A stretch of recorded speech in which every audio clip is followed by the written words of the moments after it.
support niya sa akin. Even kanina papunta dito, grabe yung kaba ko, but having him, yung support niya, yung love niya for me means a lot to me.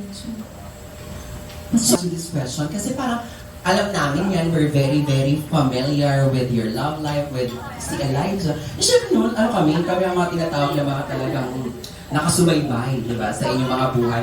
May time, no, correct me if I'm wrong, parang may nakita ko na parang naglaylo ba? Tama ba yung term ko, naglaylo or lack of words? Parang nag-split, nag-break, gano'n? kailan to? Di ba, parang may gano'n, tama? If you're not comfortable naman answering, it's fine. I just need to ask you this, na parang, di ba may gano'n, na parang nag-break, nawala, hindi nakikitang together, tapos nakita ulit na spotted kayo sa wedding ni Jose, mga gano'ng eksena. Wow! Alright, hindi. Siyempre naman! no? Nag-research ka. Tito Jun, nangalis ka na, Tito Jun. Hindi, napatayo nga si Tito Jun. Dito ka muna. Napatayo nga si Tito Jun dyan eh. Paano makapagpigil? Ayan. Opo ka lang, Tito Jun. Hindi ba, sorry, tinanong ko lang yun. Kasi I'm sure- Yes. Of course. Well, kaya hindi naman nawala yung love and respect namin for each other. That's why we're together again.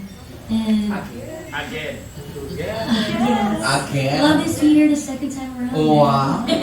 So yun, I'm grateful. I'm grateful na I have this partner na since same din kami ng field, talagang tinutulungan niya ako, ginaguide niya ako. Minsan yung mga scripts ko, pinapabasa ko rin sa kanya kung worth it ba gawin. So, masaya. I'm grateful to have a partner like him na grabe yung suporta rin sa akin. At yung tiwala sa akin. Isa sa